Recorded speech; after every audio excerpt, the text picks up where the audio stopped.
On the bedside table in my little bedroom, we each had a room with individuals. I was in this room, Halberg was in this room, and Snell, etc. In the top drawer was a little copy of John's Gospel. John's Gospel. I read that 20 times in the next 30 days. And so I was running on inspiration. I was absolutely a changed person. I was speaking a few years ago at Hamilton, and the Waikato champion and everything, he came up to me afterwards and said, he said, I raced you for 10 years and I never beat you once. He said, now I know why. And I said, why? He said, there were two of you running, weren't there? I said, yes, I think there was. There were two of you running. And he picked it up. To do the impossible. I had help.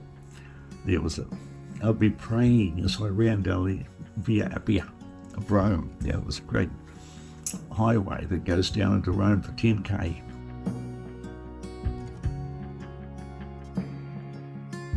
For the first 14 years of my life, I was the biggest hopeless kid on the block. I was pathetic. I was scared of everything and everyone. At Standard 2, which is about year 4 now, I used to get bullied at school. The guy in my class was twice my weight. He'd sit on your playtime and give you what we called was the typewriter. He'd pin you on there until you cried. I'd go home from school and lie on the bed, curled up and just cry. I was lonely. I had one brother who was 8 years younger than me, so I was really just about a solid child, really. And and so it was right up till I was 14. That was what happened. And pathetic, weak. I was scared to say anything. And then at 14, I went to an Easter camp that the church was running.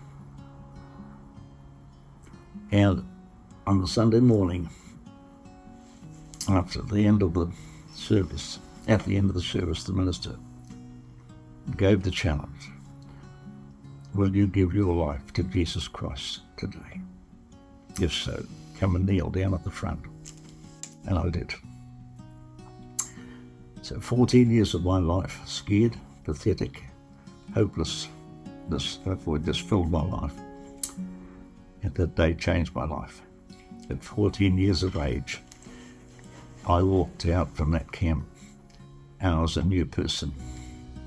3 months later, I was in the Auckland rep team, left wing rugby. I went from zero to hero.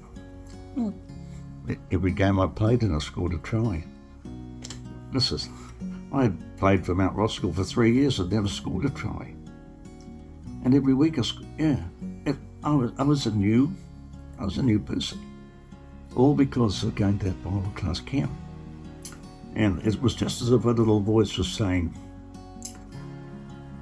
you showed me what you could do. Now let me show you what I can do through you.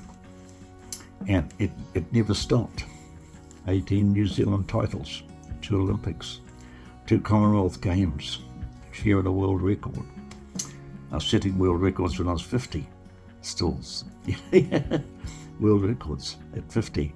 And and virtually what they called a legend. As and I believe God just did it all from that 14-year-old boy. I think when you see photos of people who have been badly affected by leprosy with no fingers, no toes, disfigured face, there's something inside that says you must help.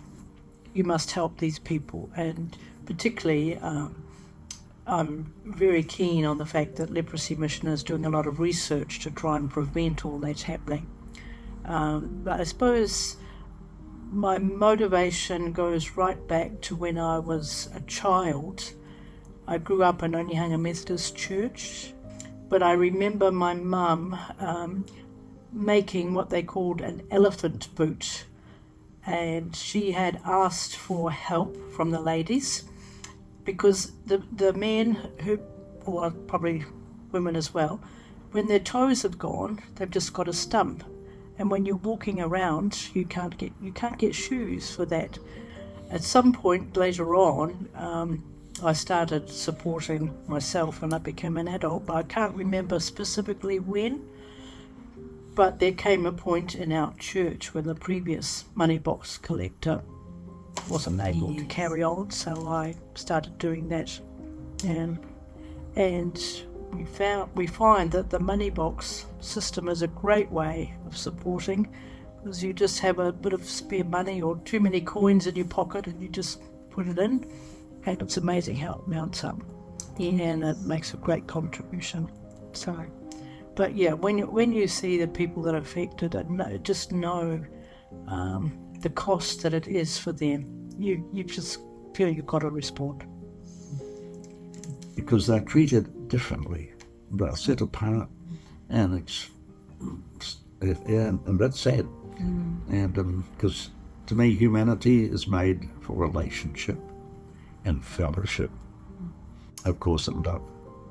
And the greatest of these is love. And so I think it's impossible to be a Christian and not say, where can I help? What can I do? Leprosy is a worthwhile mission to get behind, and the goal of curing even just one person, and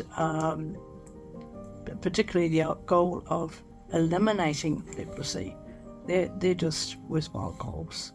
And to really, when you see what people go through when they've got leprosy, and think that the discrimination, and last time we heard Brent speak, he said there was a child who wasn't allowed to go to school because his father had leprosy, or maybe his grandfather. He still couldn't go to school because of the attitudes.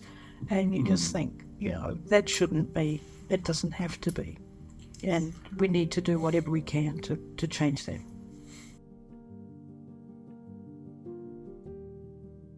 The big challenge is to finish well. In an Olympic marathon or international marathons, it's not how you start. It matters. It's how you finish. And every day of my life. Now, I know I'm in those last days I'm 90 now. And because no one lives over about 100 and whatever.